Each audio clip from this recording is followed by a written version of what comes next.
Hi friends, அனைவருக்கும் வணக்கம். இன்றைக்கி என்ன பதிவுனாக்கா, நம்ம உடம்புங்கள்லாம் பார்த்திங்கன்னா அங்கங்கே தடுப்பாக இருக்கும். கொஞ்ச நாள் கழித்து பார்த்திங்கனாக்கா உடம்புலாம் வந்து கடி மாதிரி மாறிடும். அதுக்கு எதனால் காரணம்னு பார்த்திங்கனாக்கா நம்ம இப்போ சாப்பிட்ற உணவுனால தான் அது மாதிரி தான் வருதுன்னு சொல்கிறாங்க டாக்டருங்களாம். ஏன் அந்தமாரி சொல்கிறாங்கன்னு பார்த்தீங்கன்னாக்கா, அதுக்கு முன்னாடிலாம் பார்த்திங்கனாக்கா விவசாயம் வந்து பார்த்திங்கனாக்கா வேப்பந்தாய் வேப்பந்தாய போடுவாங்க, புங்கத்தாய போடுவாங்க. அப்புறம் பார்த்திங்கனாக்கா அதன் பிறகு பார்த்திங்கனாக்கா நொன்னாத்தாயெல்லாம் போடுவாங்க. அதுக்கப்புறம் பார்த்திங்கனாக்கா சாணம்லாம் கொட்டுவாங்க, மாட்டு சாணம் கொட்டுவாங்க, அப்புறம் ஆட்டு சாணம் கொட்டுவாங்க, அதெல்லாம் கொட்டியிருந்தாங்க. இப்போ அதெல்லாம் போயிட்டு முடிஞ்சு இப்போ என்ன ஆகிப்போச்சுனாக்கா இயற்கையாக மருந்து ஆகிப்போச்சு. மருந்து ஆனதுனால என்ன ஆச்சு, நெல் பயிருங்கள்லாம் வந்து அதிகமாக மருந்து கொட்டி கொட்டி விவசாயம் பண்ணுறதுனால நம்ம சாப்பிட்ற உணவுலேயே அதாவது தோல் நோயின்னு சொல்லுவாங்க, அதாவது ஸ்கின் ப்ராப்ளம் அதெல்லாம் அது போல் ஆரம்பிச்சிச்சு. வயிற்றில் பார்த்திங்கனாக்கா அங்கே தடுப்பாக வரும். அதன் பிறகு பார்த்திங்கன்னா இடுப்பாண்டை வரும், கழுத்தில் வரும், காலில் வரும். ஃபஸ்ட்டு எப்படி வரும்னு பார்த்திங்கனாக்கா அலர்ஜி மாதிரி வரும். அதன் பிறகு பார்த்திங்கனாக்கா ஒரு கொஞ்ச நாள் கழிச்சு பிளட்டில் நம்மளுடைய ரத்தத்தில் ஊறின பிறகு அதன் பிறகு பார்த்திங்கனாக்கா பிளட்டில் ஊறினதுக்கு அப்புறம்தான் நமக்கு ஃபஸ்ட்டு லேசாக ஒரு புள்ளி மாதிரி சொரிஞ்சிங்கனாக்கா புள்ளி மாதிரி வரும், கொஞ்சம் ரத்தம் வரும். அதன் பிறகு சொறி பார்த்திங்கனாக்கா பெருசாகிடும். அப்புறமா ₹1 பில்லு அகலத்துக்கு வந்துடும். அப்படியே சொரிஞ்சிங்கனாக்கா நீங்கள் சொரியும் போது பார்த்திங்கனாக்கா அது ஒரு புண்ணு மாதிரி வரும். அந்த புண்ணு மாதிரி வந்துச்சுன்னா என்ன ஆகும், அந்த புண்ணு கிள்ளும் போது என்ன ஆகும், அது பால் மாதிரி இருக்கும், அது எப்படி கொப்பளை மாதிரி இருக்கும். அது கிள்ளின உடனே திரும்பவும் பார்த்திங்கனாக்கா அது அப்படியே படர்ந்துக்கினே பெருசாக போயிடும். பெருசாக போச்சுன்னா உடம்புல அங்கங்கே நீங்கள் எங்கெங்கெல்லாம் சொரிகிறீங்களோ அங்கங்கெல்லாம் வந்துடும். அது வந்துச்சுனாவே நீங்கள் பார்த்திங்கனாக்கா உடம்பு ஃபுல்லாகவே பிளட்டில் ஃபுல்லாக ஊறிச்சுன்னா உடம்பு ஃபுல்லாகவே வந்துடும். ஃபஸ்ட்டு மீடியமாக இருக்கும்போதே பார்த்துடணும். நீங்கள் அதை விட்டுட்டிங்கன்னா போச்சு, உடம்பு ஃபுல்லாக பிளட்டில் ஊறிச்சுன்னா அவ்வளோதான், முடிஞ்சிச்சு, உடம்பு ஃபுல்லாக ஆகிடும். அதுக்கு முன்னாடிலாம் பார்த்திங்கனாக்கா கிராமத்துங்கள்லாம் பார்த்திங்கனாக்கா மருந்து இருக்கும். இப்போ அந்த மருந்து யாரும் யூஸ் பண்ணுறதில்ல. அப்படியே ஸ்ட்ரெயிட்டாக ஹாஸ்பிட்டல் தான். ஹாஸ்பிட்டல் போனால் அவங்க ஒரு மருந்து கொடுப்பாங்க, மாத்திரை கொடுப்பாங்க.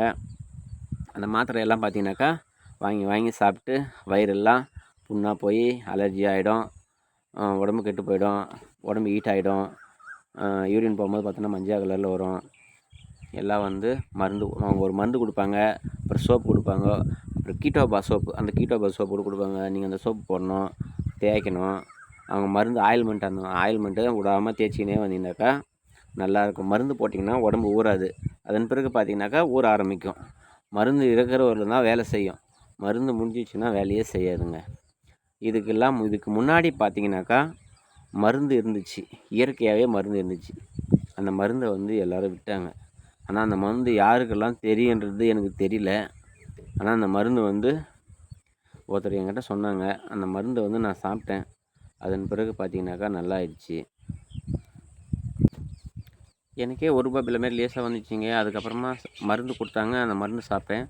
அந்த மருந்து எங்கே இருக்குதுன்னு கேட்டேன். அவங்க என்கிட்ட சொல்லவே இல்லை. நான் 3 நாள் சாப்பிட்டேங்க, உடம்பு நல்லா ஆயிடுச்சு. அதன் பிறகு பார்த்திங்கனாக்கா அந்த மருந்து யாருமே சொல்ல மாட்டாங்க, ஆனால் என்கிட்ட சொன்னாங்க. அந்த மருந்தை நான் உங்கள்கிட்ட இப்போ காட்டுறேன், பாருங்கள் ஃப்ரெண்ட்ஸ். அந்த மருந்து பார்த்திங்கன்னா இதுதான். இது பார்த்திங்கனாக்கா நீங்கள் தும்பப்பூன்னு நினைக்காதீங்க, இது தும்பப்பூலாம் கிடையாது. நீங்கள் வேறு ஏதாச்சும் சாப்பிட்டு போகிறீங்க. இதுதான் அந்த மருந்து. இந்த மருந்தை நீங்கள் இந்த ஒரே ஒரு இலை சாப்பிட்டிங்கனாவே உங்களால் சாப்பிட முடியாது. அவ்வளோ பவர்ஃபுல்லான மருந்து. இந்த தைக்கு அவ்வளோ பவர் இருக்குது. நீங்கள் ஒரு டைம் இதை சாப்பிட்டு பாருங்கள். இந்த செடியெலாம் யாருமே காட்ட மாட்டாங்க.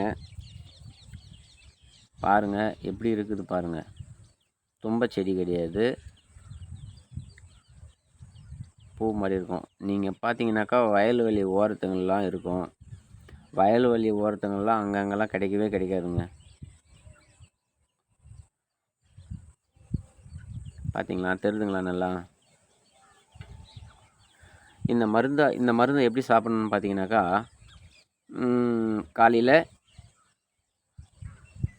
காலையில் இவ்வளோ சாப்பிட்டா போதுங்க.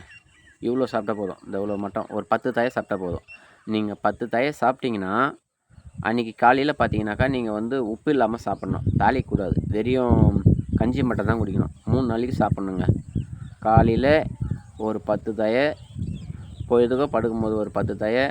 நம்ம எந்த டைமில் சாப்பிடணுமோ அதே டைமில் தான் சாப்பிட்ணும். இது ஒரு 10 தழை, மறுநாள் காலையில் ஒரு 10 தழை, திரும்பவும் சாயந்தரம் ஒரு 10. இதே மாதிரியே 3 நாளைக்கு நீங்கள் தொடர்ந்து சாப்பிட்டிங்கன்னா, நீங்கள் ஃபஸ்ட்டு சாப்பிட்ட அன்றைக்கே உங்களுக்கு ரிசல்ட்டு தெரியும். பார்த்தீங்கன்னா உடம்புலாம் வந்து ஊறவே ஊறாது. லேடிஸுங்கெல்லாம் பார்த்தீங்கன்னா இடுப்புலாம் இருக்கும், கால்லாம் இருக்கும், கழுத்தில் இருக்கும், கையில் இருக்கும். எல்லாருக்குமே ஜென்ஸுக்காகட்டும் லேடிஸுக்காகட்டும் எல்லாருக்குமே இருக்குங்க. நீங்கள் ஃபஸ்ட்டு நீங்கள் சாப்பிட்டு மறுநாள் காலையிலே உங்களுக்கு ரிசல்ட்டு தெரியும்.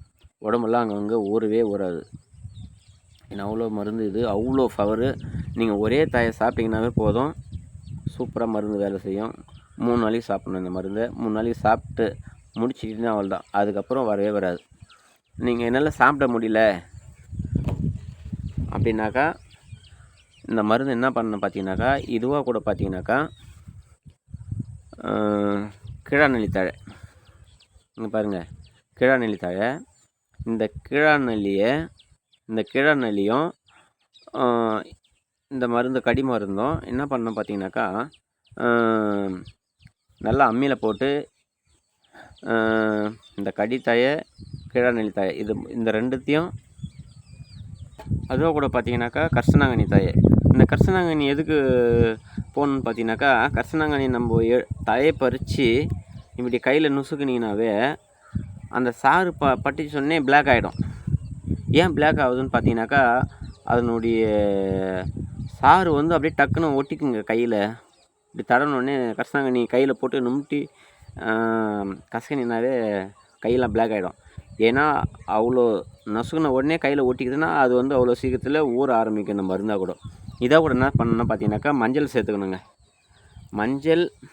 மஞ்சள், கரிசலாங்கண்ணி, கிழாநெல்லி தழை, இந்த கடி மருந்து, இந்த 4த்தையும் என்ன பண்ணணும் பார்த்தீங்கன்னாக்கா, ஒரு கைப்பிடி அளவு எடுத்துக்கணும்.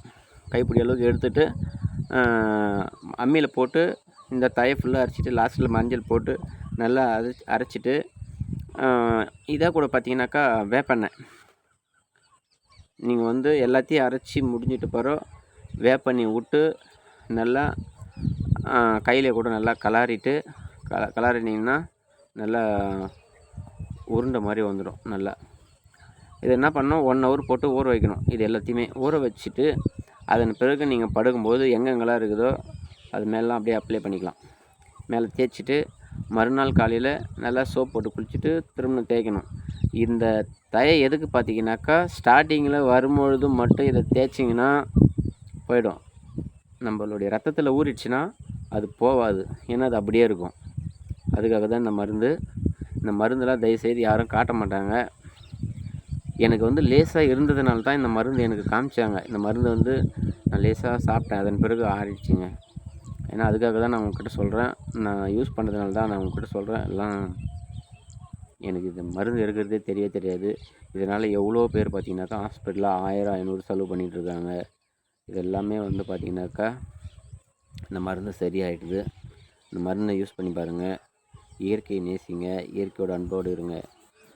என்றும் அன்புடன் உங்கள் விவசாயி. இந்த சேனலை பிடிச்சிருந்தால் லைக் பண்ணுங்கள், கமெண்ட் பண்ணுங்கள், சப்ஸ்கிரைப் பண்ணுங்கள், மறக்காமல் பெல்லையும் கிளிக் பண்ணுங்கள். அப்போ தான் நான் போடக்கூடிய ஒவ்வொரு வீடியோ நோட்டிஃபிகேஷனில் வரும். Bye friends.